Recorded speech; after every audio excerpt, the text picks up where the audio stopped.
The term self-realization is extensively utilized in Western philosophy, psychology, and spirituality. It is absolutely true for Indian religions, too. It may be regarded as the completion of the possibilities of the character or countenance by a human being. Self-realization is a liberated awareness of the genuine self. It is either an eternal consciousness known as essence, or the absence of a perpetual self.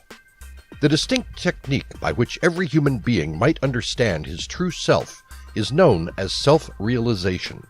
And what exactly does this true self imply? It signifies that the human soul, which is the true self that exists within everyone, has come to the finishing line of its cosmic life. People must first comprehend the interplay between the true human self, the soul, and the physical body. They will never be able to interpret the genuine meaning of self-realization unless this connection is crystal clear. The inclination toward self-realization. Self-realization is an underlying desire in every human being. Self-realization is manifested at its most fundamental level in the urge to reproduce and secure the survival of human beings. All living things have the instinct to reproduce, since they wouldn't be able to survive without it.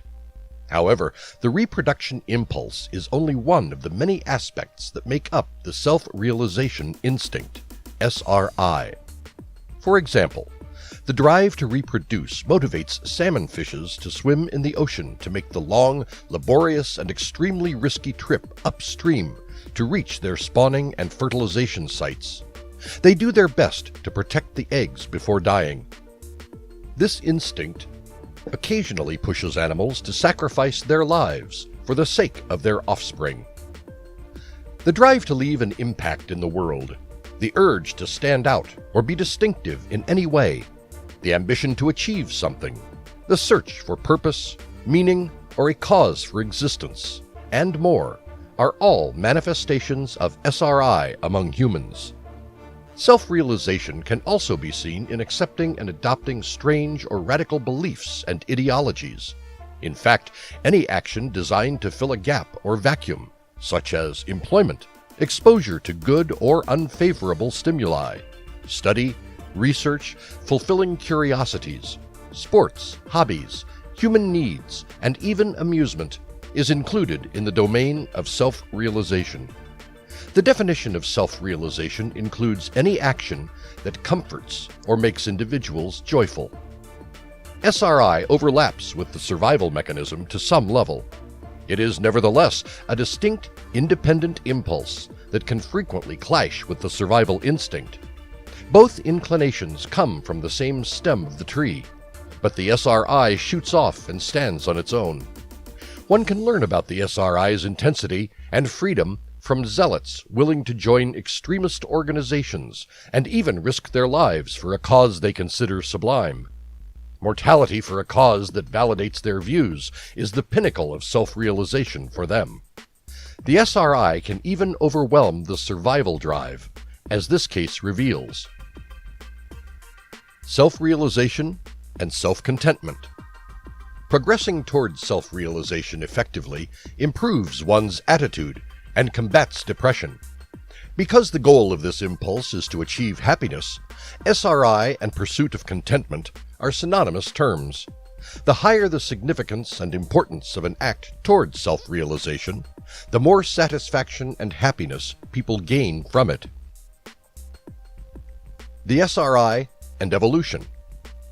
SRI, in its original form, i.e., the desire to reproduce, had to have arisen simultaneously with the advent of life. Evolution would not have been possible if life had not been created with the fundamental need to reproduce. SRI is driven by the desire to reproduce, evolve, and develop. People experience satisfaction when they achieve any goal that leads to self-realization, and humans experience depression when they fail. As a result, the self-realization instinct becomes a motivating force that propels people forward, using the carrot and stick method. Depression may result if the self-realization process is hindered. When a person fails to achieve their preset objectives, or if they have virtually no purpose, or if those aspirations have become irrelevant, or if they believe the ambitions lying ahead are beyond their ability, the process is hampered. Steps to achieve self-realization. Close observation of the environment outside and within, and an endeavor to identify a purpose for everything, is the first step towards self-realization. When people meet new friends or witness unusual occurrences in their lives, they frequently treat them as though they happened by coincidence. Consequently, they don't learn anything from what's going on around them. On the other hand, if people think that all effects arise from some cause and for some purpose, they will eventually uncover the origin and reason for each occurrence. The feelings of good and bad, happiness and despair, love and hate, all have a rationale. However, self-realization requires that knowledge come from within, without the assistance of any other agency, and not on the premise of some theory proposed by an expert, scholar, or scripture. In the same way, the source and reasoning for everything that happens in the outer world must be studied using self-knowledge. The second step is to put the knowledge to the test once people have some logic and explanation for their actions, which originates from within with the support of instinct.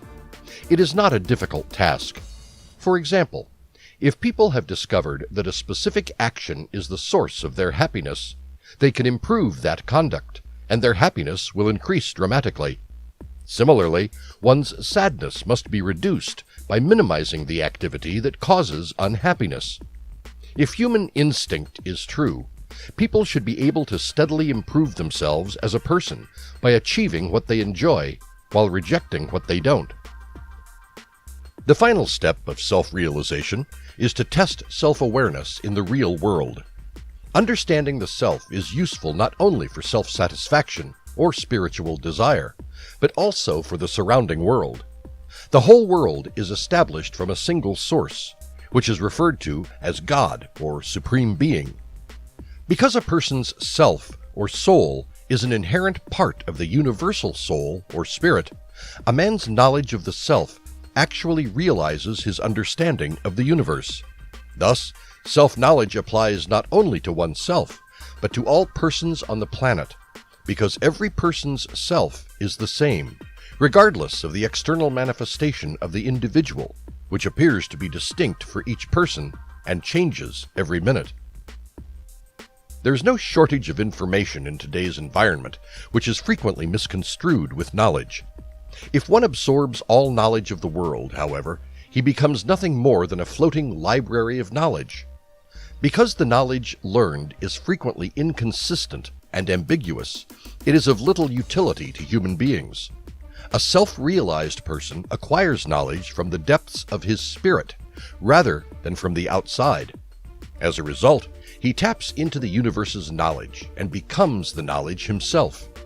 He understands the fundamentals of the cosmos as if it was his self, and he connects the universe's self or soul.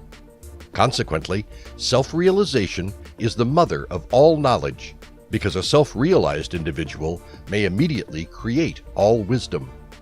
So it's no wonder that self-realized individuals are highly appreciated in societal structure. All prophets realized the divine truth through self-realization, and they were accepted as part of God. They were the teachers of humanity who had brought solutions to global challenges. The distinction between self-realization and oneness. The self, or soul, is recognized through self-realization. The experience of impersonal existence, or the impression that individuals have pure consciousness, or that they are silent or aware of themselves, are all examples of the self. Independence from the sense of being a personalized me is also part of self-realization. Individuals realize that they have been, and will always be, in conscious self as they transcend their ego identity. This idea of being a personal me leads to stress. Identification with individual thoughts gives rise to this personal me. People believe that they are the ones who think rationally. As an outcome, people are the subjects who are afraid. They crave for something and worry about every other desire, fear, concern, and idea that comes their way. Therefore, there is a sense of being enslaved, locked in a unique sense of I that is opposed to the rest of the universe. It is the root of all strife. However, if people begin to focus on just this me who claims to possess all these thoughts, they will discover that there is no me there. It is accomplished through meditation. There is no level of personal me beyond the concept of the phrase, I am this. Only an impersonal being exists. This particular entity is awake, and it is awareness itself. It exists independently of all thoughts. In reality, it is the source of all thinking. So using this investigation or other meditation approaches, people begin to focus on what comes before this experience of being a personal self. And after some time, that commitment to being a distinct me will break, and people will discover the self. They will realize they are themselves consciousness or knowledge. It has a really liberating, calm, and pleasant sensation to it. It might be a sensation of quiet, or of affection even, though people comprehend that consciousness is all that exists. They nevertheless have a nagging sense of isolation. It isn't a physical divide, yet it exists anyway. When people move beyond the self and feel like they're everything, they've had an experience of oneness. So, self-enlightenment is an understanding that people have self-realization and that they have everything in oneness. Realizing this from the perspective of the mind may appear to be a minor dividing line, but it is a significant one. It is an interior experience, not an external skill set. There is a difference between inward and outward reality in self-realization, as long as individuals remain associated with the self. They'll often hear teachers with self-awareness who claim that there is no such thing as the world. It's all an illusion. However, there is no marked distinction between internal and exterior in oneness. The existence of the world cannot be denied. Everything revolves around animate and inanimate substances. It provides a tremendous sense of relief, as well as an intense sense of love and devotion. People have the sensation that they are passing through everything and everyone. There is no division in that everything is living and radiating love, just as people are active and emitting love and affection. The entire world comprises humans, and they are the very essence of love. Learn mindfulness to attain self-realization. The core of yoga and meditation is mindfulness. If people use the Zen approach in daily life, it will assist them in reaching deeper levels of meditation that ultimately leads to self-realization. The natural state of being will be one of unwavering peace and joy. Mindfulness meditation caters to allowing everything to come and pass while remaining relaxed in the present moment. So the first and foremost task is to take a deep breath. One may allow the breath to come in and out with ease, without attempting to control it. And while people are deliberately allowing themselves to breathe, they should also let any sensations they are receiving be as they are. They should not concentrate on a particular sense, and do not oppose any feelings. Mindfulness practitioners simply should allow any sensations they feel to be as they would be. For the time being, one should try this, i.e., just enabling breathing to happen, and permit feeling to occur. One should not attempt to describe, analyze, or imagine the sensations in any way.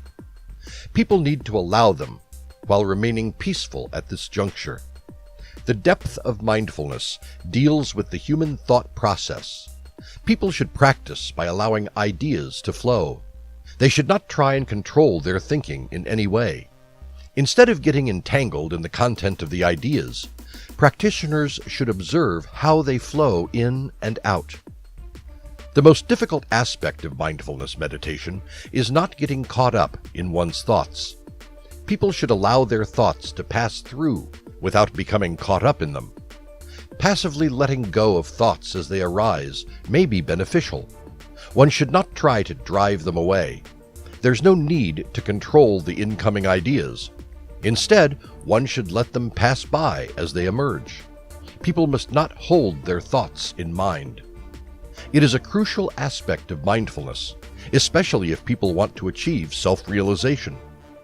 Self-realization entails fully accepting oneself as that which exists beyond thought, the body, and the mind.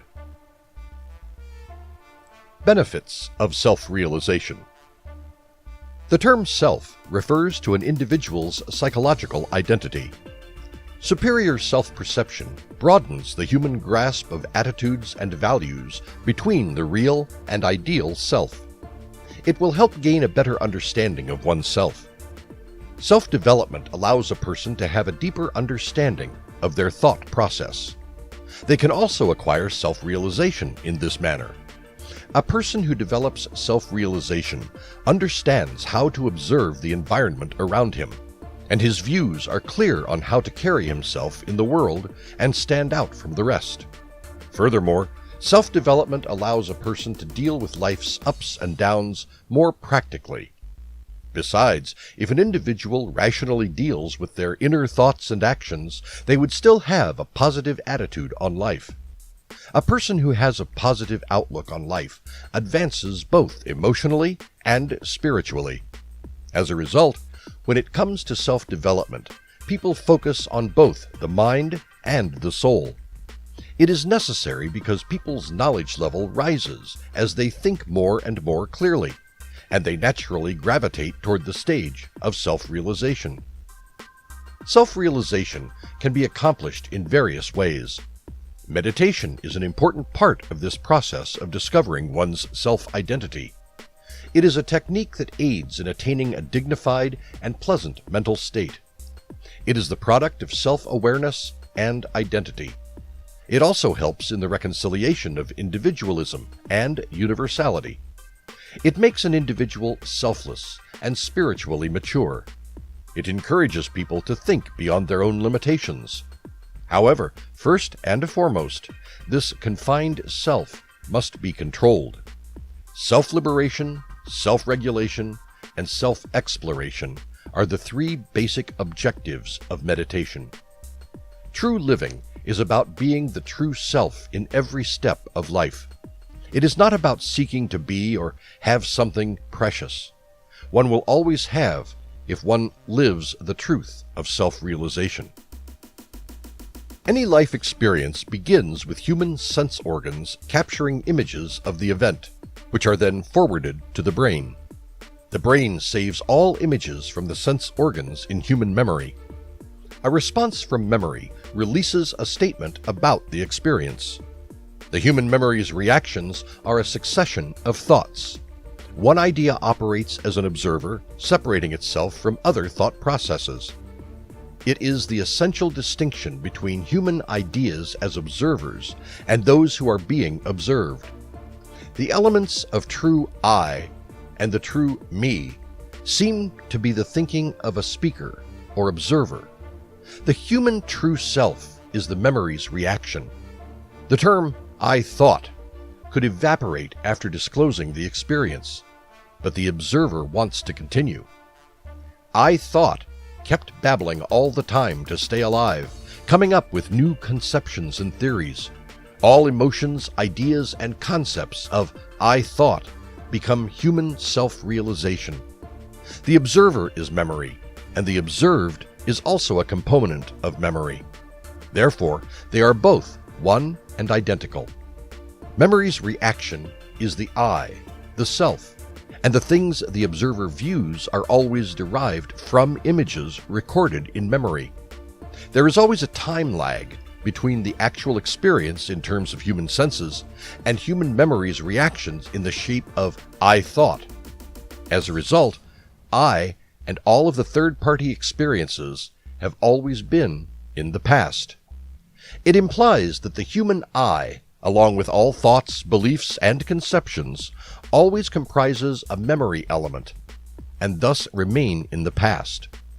The letter I can never perceive reality or living a life. Life is continually happening, and the I always lives in the past. I will never have the opportunity to experience real life and continue to create false conceptions. By doing so, the observer maintains himself alive through his varied thought processes. Sigmund Freud's views have had a lifelong influence on Western philosophy of self-consciousness, regardless of his skepticism of religion and esotericism. Even though his theory of repressed memories is built on incorrect assumptions, it has been widely accepted. Students and neo-psychoanalysts continue to refine Freud's concepts. Erik Erikson, Carl Jung, and Donald Winnicott were particularly active in developing the Western awareness of self, while other perspectives had also been established.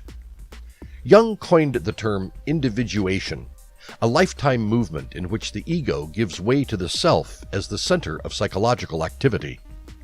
Erikson's psychosocial development hypothesis characterized human growth throughout a human lifetime. The concept of the true self was created by Winnicott. Psychosynthesis is a unique approach to psychology established by Roberto Assagioli.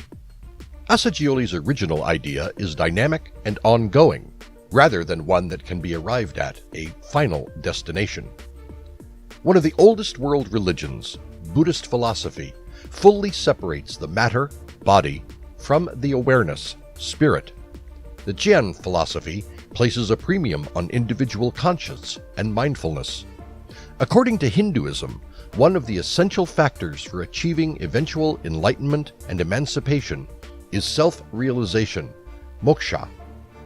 Self-realization tends to remove artificial layers of one's persona to comprehend one's self, and subsequently, the true nature of reality.